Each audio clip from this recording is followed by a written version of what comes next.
So I think now time is ripe to try to draw some conclusion, and within 10 minutes I can just give some hints. I have maybe two questions, because the questions are now in front of all the evidences we've had. What shall we do? The third thing maybe one could wonder is to try to convince those who do not believe that brain death is not death, to make them change their mind. That's what we have tried to demonstrate all day long. But actually, they do know that brain death is not death. And they have been knowing it for a long time, at least most of them. I'll just give you one example, maybe two. One is someone from Ohio. His name is Stuart Young from Case Western University. 10 years ago, with Arnold and Shapiro, he already published a book called Defining Brain Death. And in all this book, until now, I've been working for him for a while now, he has always defined brain death anyway as a social construct in his own terms. So he does know that we are not talking about real, true death. So this aspect is to take into consideration. The second one I would like to mention is maybe, and often we want to tell them, do you realize that you are killing people? They do know that as well. Because, for instance, in the Hastings report of about 10 years ago, a bit more, I read it. It's from Hastings Center report of 1997. It's written, the most difficult challenge for the concept of brain death will be to gain acceptance of the view that killing may sometimes be a justifiable necessity for procuring transplantable organs. So they know that, and they've been knowing it for a while. And usually when you talk to them, they put it that way. They say, well, there is a social need, and they will die anyway. So this kind of concept they tend to put forward. But they know that. And I think the main point that was put forward from the very beginning by Professor De Mattei is the discussion we want to have on the concept of soul. Because those people definitely don't believe in soul. So here we have a talk to make about transcendental aspects of this issue. For instance, if you take another very famous American scholar, Francis Crick, with Watson, they discover DNA.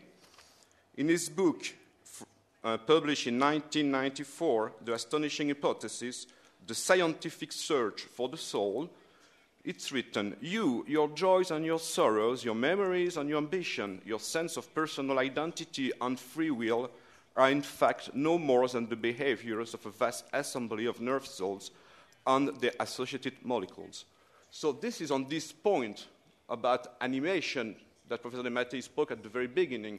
I think we have to convince. This is not the place, but I think that could be linked about the big controversy, especially in the United States, but not only about Darwinism and intelligence design.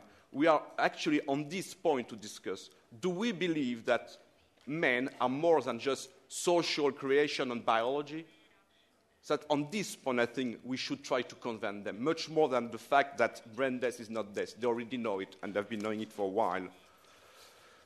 The thing that's always surprised me when you talk with these people is that they don't go all the way in their utopian view, because when you tell them, so at that point, why don't you sell organs?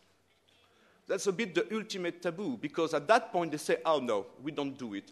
But that's something we have to ponder on, because as you know, even in the religious key, I give you just some examples quickly, because I don't have much time. Most of you know that, for instance, in the Islamic State of Iran, you can sell your organs. As you know, as well, in France, 1 year and a half ago, the president of the French National Committee of Bioethics, Didier Sicard, in his personal view as a Protestant, recommended the selling of organs. And you may also know, and he has written a lot of articles in his review, Christian Bioethics, that Tristan Engelhard Jr., in his orthodox perspective, is willing to accept also this issue. So they don't go all the way to the utilitarian view, but that's something I think we have to think, because as we know, and as it was recorded, but it's my pleasure to read what Benedict XVI wrote, that the buying and selling of organs are illicit moral acts. So for us Catholics, or at least for me, because I'm not sure for everyone, the answer I have it, but that's something we have to tackle too. The second question I would like just quickly to put forward is, so with all these evidences, shall we change the law? Well, personally, just a few meters from here, we have another state, the state of the Vatican. And in this tiny state, they have a very big law from 1993, where if you die, it's only the cardiac arrest criterion that is going to be retained as valid. Plus, it has to be certified after 20 minutes with an electrocardiogram. Professor Becky this morning mentioned it anyway. So, much more than maybe now I've got it on my heart, that this cord, life support direction, I would rather write down just apply the Vatican law, because that would be for me something important. And in the thinking about this conclusion, I was wondering, this little cord, is it binding? Is it binding in this country? I don't know about the United States. And I do believe, for instance, that in Belgium it will be worthless, because in Belgium now, they have overcome the concept of presumed consent. You cannot challenge it anymore.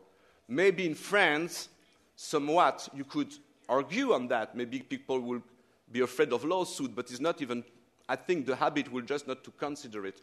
So I think we really need to change the law. And on this point, of course, I would favor explicit consent, just like in Japan, but also in Switzerland.